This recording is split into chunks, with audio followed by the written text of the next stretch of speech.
Hello everyone, मैं आपकी mentor विजेता सिंह और क्लास 12 के चैप्टर नंबर 2 के सेकेंड लेक्चर में आप लोग फटाफट मेरे साथ कनेक्ट हो जाइए। और देखिए यहाँ पे हम लोगों ने पढ़ा था ध्रुवीयता का अंत। एक क्विक रिव्यू लेंगे मेरे साथ कि हमने क्या पढ़ा था।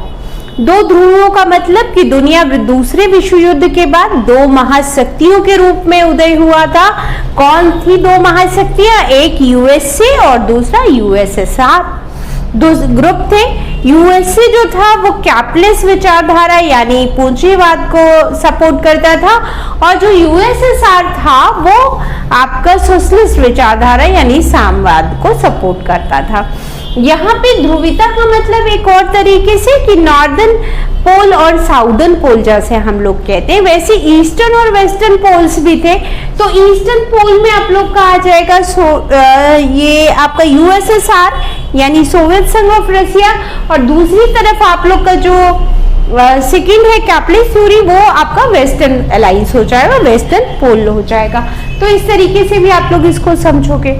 अब यहाँ पे हमने क्या पढ़ा था कि गवर्नमेंट बहुत अच्छी थी साम्यवाद की, वो एक आदर्शवादी सोच रख रही थी। आदर्शवाद का एजेंडा था कि हम सबको देंगे और 15 देशों का एक समूह था। तो जब 15 देश का एक ऑर्गेनाइजेशन पूरा आपने बना लिया, ग्रुप बना लिया कि आप सब किसके मेंबर हो गए? यूएसएसआर के। तो ये 15 के 15 देश अब यूएसएसआर से ये उम्मीद करते थे कि वो हमारी सारी जरूरतों को पूरा करेगा। उनकी आकांक्षाएं आए दिन क्या होगा, ज्यादा हो जाएगी। More than expectation to government, कि गवर्नमेंट हमको लाइफ स्टाइल देगा, गवर्नमेंट एजुकेशन देगा, गवर्नमेंट हेल्थ फैसिलिटीज देगा, आपको खाना दे रहे। तो आपकी जितनी भी रिक्वायरमेंट है वो गवर्नमेंट बोल रही थी कि हम पूरा करेंगे। तो वहां पे लोगों का एक्सेप्टेशन 15 के 15 कंट्रीज का बहुत ज्यादा हो जाएगा और वो यूएसएसआर धीरे धीरे फिल करना कंप्लीट नहीं कर पाता। दूसरा मैंने कुछ पॉइंट्स आपको दिए थे वहां पे कि बहुत से और कारण हुए धीरे धीरे विघटन। तो लोगों की लोकतंत्र नहीं था रसिया में, तो ये बहुत बड़ा। और रसिया समय समय पे यूएसएसआर में रसिया जो कंट्री थी वो अपने आप को सबसे ज्यादा पावरफुल कहीं ना कहीं शो ऑफ करती थी और इसकी वजह से भी एक विघटन होता है। अब इसके आगे देखिए कि विघटन के कुछ और परिणाम होते हैं और कुछ और वजह बनती है। एक तरफ राष्ट्रवादी भावनाओं का छोटे छोटे ग्रुपों का जो देश थे उनके अंदर राष्ट्रवाद का उदय हो रहा था। तो जब किसी कंट्री के अंदर कोई नेशनलिज्म का एक क्राइटेरिया बना लेते हैं कि हमें फ्रीडम चाहिए, तो फ्रीडम के लिए वो अपने आप को इंडिपेंडेंट कराने की कोशिश करता है। वो किसी अलायंस के साथ नहीं रहना चाहेगा। और दूसरी तरफ कैपिटलिस्ट मॉडल क्या कह रहा था कि आप जितनी मेहनत करते हो, आपकी जितनी एक्सेप्टेशन है, आप उतनी ज्यादा अर्न कर सकते हो, प्रॉफिट अर्न कर सकते हो। यहाँ पे गोर्बाचोव जो सोवियत संघ का विघटन हुआ, इनकी नीतियां बहुत बड़ा, मतलब इन्होंने बहुत लेट कहा जाता है कि ये सारे इन्वेंशन किए, इनको थोड़ा पहले करना चाहिए था। और कुछ लोग इनको जो कम्युनिस्ट थे वही सपोर्ट नहीं कर रहे थे। तो विघटन का मुख्य कारण गोर्बाचोव की नीतियों का भी माना जाता है। गोर्बाचोव ने अपनी पॉलिसी में थोड़े से बदलाव किए थे। देखिए गोर्बाचोव और सोवियत संघ का विघटन, इस एक पॉइंट को अलग से भी पूछ लेता है एग्जाम में कि गोर्बाचोव की नीतियां विफल कैसे हो गई। तो देखिए गोर्बाचोव ने पश्चिम के देशों के साथ संबंधों को सामान्य बनाने और सोवियत संघ को लोकतांत्रिक रूप देने के लिए वहां पे सुधार करने का फैसला लिया। अब वही है, उन्होंने लिया तो फैसला किस चीज के लिए कि हम बढ़िया वाला काम करेंगे, लोकतंत्र लेके आएंगे। जब लोकतंत्र होगा तो लोग पार्टिसिपेट करेंगे गवर्नमेंट के लिए, और एक पार्टी तो होगी नहीं कि आपको एक ही पार्टी को वोट देना है। तो ये सुधार करे तो, लेकिन ये उल्टा पड़ जा रहा है। दूसरी तरफ सोवियत संघ की राजनीतिक में आर्थिक संस्थाओं की अंदरूनी कमजोरियों के कारण लोगों की आकांक्षाओं को पूरा नहीं कर सकी। अब लोगों की एक्सेप्टेशन इतनी ज्यादा थी यूएसएसआर से कि वो चाहते थे उनके पास सब कुछ हो, और गवर्नमेंट अकेले उतना सब कुछ नहीं कर पा रही थी, क्योंकि दूसरी तरफ वो अपने आप को कहीं ना कहीं एटॉमिक एनर्जी के न्यूक्लियस वेपन्स के युद्ध कर रही थी। तो वो यूएसए के साथ कॉम्पीट कर रही थी। तो मार्केट में वो हर किसी के एक्सेप्टेशन को नहीं पूरा कर सकते थे। दूसरा पॉइंट हो जाता है, सोवियत संघ प्रशासनिक और राजनीतिक रूप से गतिरोध हो चुका था, तो यहाँ पे भी लोग पॉलिटिक्स से कहीं ना कहीं भाग रहे थे, और जो वहाँ का एडमिनिस्ट्रेशन था, जो जिसके ऊपर पूरी जिम्मेदारी थी, वो अपनी जिम्मेदारियां ले ही नहीं रहा था। वो उसकी लोग तानाशाही एक तरह से कहते हैं कि वो कोई जवाब नहीं देंगे जनता के प्रति, और जैसे मर्जी वो काम कर रहे हैं, जनता कुछ भी बोल रही है, उसकी कोई सुनवाई नहीं है कि हमें इन चीजों की जरूरत है। तो ये भी एक बहुत बड़ा रीजन बन जाएगा। और फिर सोवियत संघ कम्युनिस्ट पार्टी ने 70 साल तक शासन किया, और यह पार्टी अब जनता के प्रति जवाबदेह ही नहीं रहेगी। तो जब आप 70 साल से किसी कंट्री राज कर रही हो और वो लोगों की भावना को नहीं पूरा कर पा रही है, तो वहां पे नेचुरली कहीं ना कहीं बगावत तो होनी है। तो ये तमाम कारण बनते हैं सोवियत संघ के विघटन के। और इसके साथ साथ जब द्वितीय विश्व युद्ध हुआ तो कहीं बर्लिन की दीवार का एक मुद्दा उठता है, जो अभी हम लोग यहाँ पे देखेंगे। यहाँ पे क्या हुआ कि जो बर्लिन था उसके 2 हिस्से कर दिए। यूएसए का मानना ये था, जब वर्ल्ड वॉर खत्म हुआ तो यूएस का मानना था कि जो दूसरे विश्व युद्ध का खर्चा था वो कौन भरेगा, अब जर्मनी भरेगा, और उसके ऊपर कई 100 पाउंड रुपए लगा दिए गए थे। एक तरीके से जुर्माना देने की बात की गई थी। तो यहाँ पे देखिए कुछ पॉइंट्स लिखे। बर्लिन की दीवार पूंजीवादी दुनिया और साम्यवादी दुनिया के बीच विभाजन का प्रतीक था।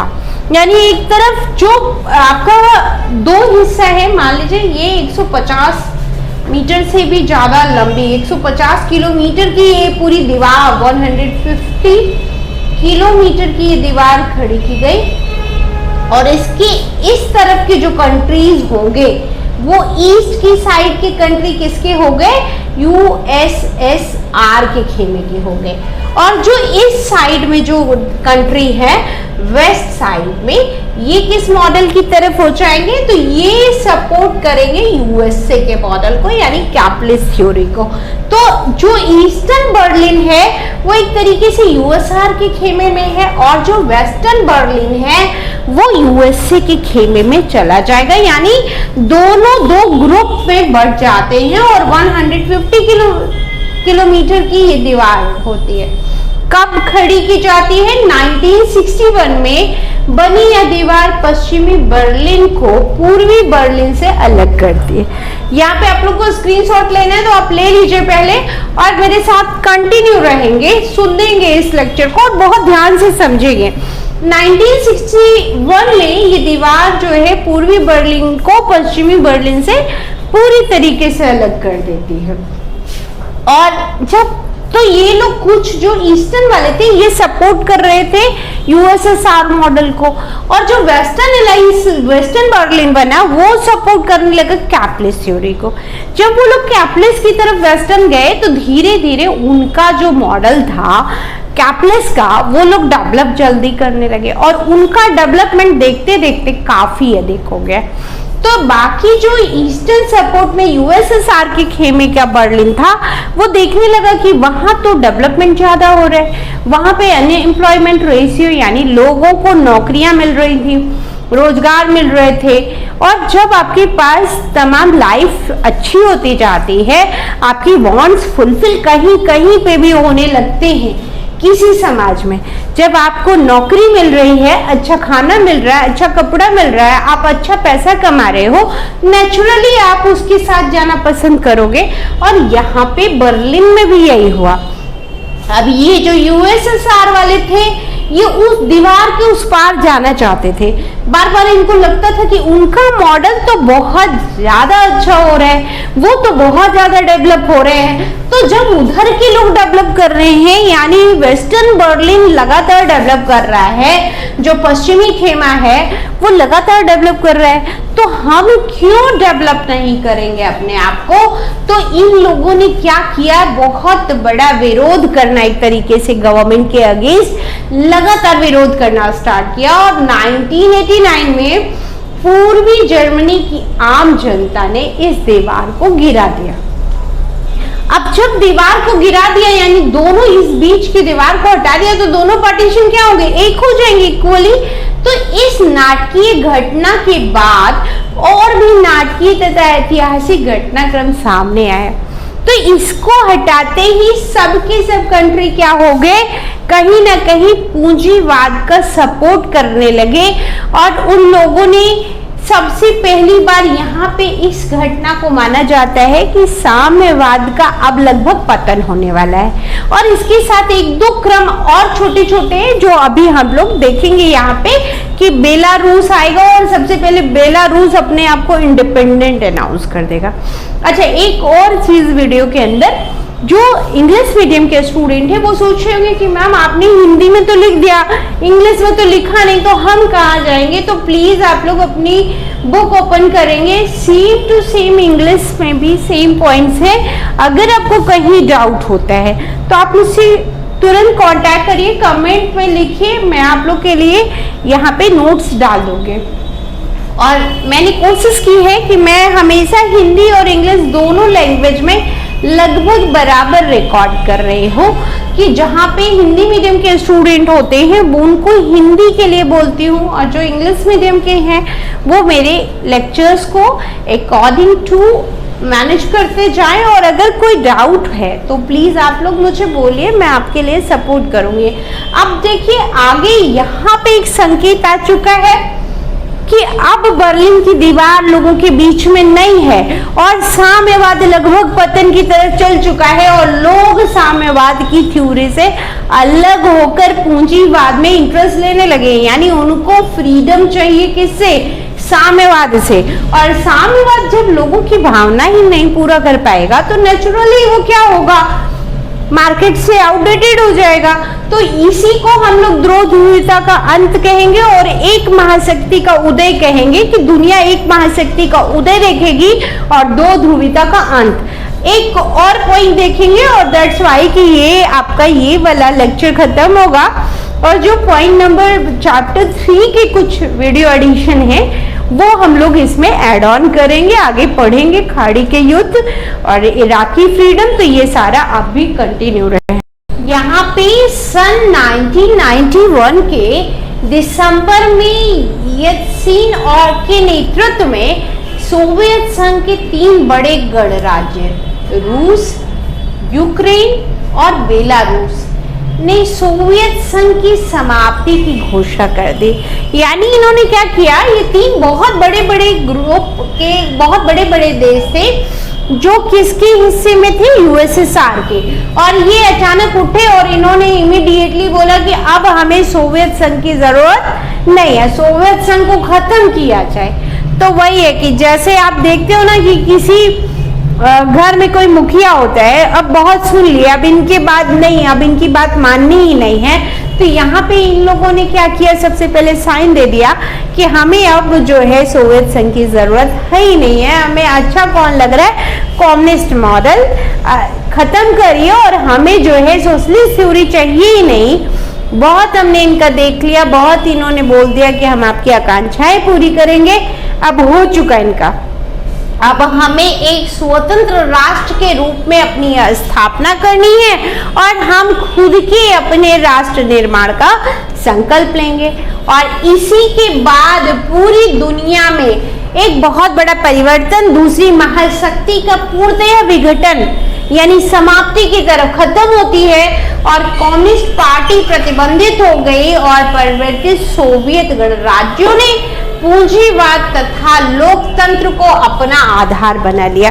यानी पूंजीवाद के मॉडल ने ये प्रूव कर दिया था कि दुनिया पे अगर कोई राज कर सकता है, आपके सबसे ज्यादा विकास कोई मॉडल कर सकता है तो पूंजीवादी मॉडल ही आपका विकास कर पाएगा। एटलीस्ट बाकी कोई मॉडल आपका विकास कर ही नहीं सकता और दुनिया पे एक महाशक्ति का उदय होगा, वो बन जाएगा अब एकल महाशक्ति उदय।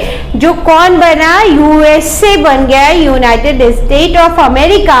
और आज भी आप लोग देखिए कि वर्ल्ड की ग्लोबल इकोनॉमी आ चुकी है और हम जमाने पुराने ये एडिशन पढ़ रहे हैं और आज तक पूरे मॉडल में कहीं ना कहीं उनका वर्चस्व चल रहा है।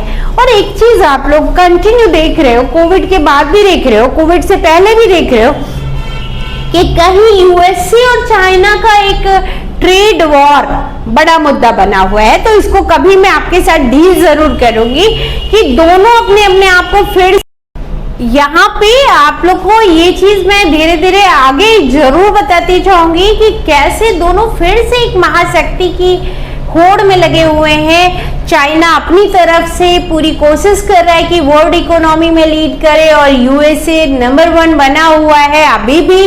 और इस चैप्टर में कुछ जो खाड़ी युद्ध है वो हम लोग अब अगले उसमें पढ़ेंगे कि जब एक महाशक्ति का उदय होता है तो वो महाशक्ति दुनिया को कैसे अपने कब्जे में लेगी या कैसे राज्य करेगी, उसका पॉलिटिकल सिस्टम क्या होगा और वो कैसे एक महाशक्ति बनकर बैठा हुआ है। ये तमाम चीजें अब हम लोग अपने अगले वीडियो लेक्चर में पढ़ेंगे। और एक सूचना आप सभी के लिए कि आज से मेरे सारे वीडियो इंडिया के टाइम पे रात में 10 बजे आएंगे। जो लोग मुझे बाहर से फॉलो करते हैं वो देख लेंगे। सऊदीया में आई थॉट कि आप लोग मुझे यहाँ से 2.5 घंटे का गैप है तो अब 2.5 घंटे के गैप के बाद आपको मिल जाएगा। तो आई होप कि मैंने बहुत अच्छे से आप लोग को समझाने की कोशिश की है सारी चीज़ों को और बेहतर है आप कोशिश करते रहिए लगातार और मैक्सिमम स्कोर गेन करिए। मैं पूरे हर एक छोटे से छोटे पहलू पे भी ध्यान दे रही हूँ कि आप लोग को कैसे स्कोर करना है। अगर आपको आंसर लिखने की टेक्निक सीखनी है तो आप मुझसे पूछें। लगातार सब्सक्राइब और शेयर करते रहिए। अगर मैक्सिमम शेयर और मैक्सिमम कमेंट आप लोग के मैं कोशिश करती हूँ आंसर करने के। जुड़े रहिए मेरे साथ। Thanks for watching.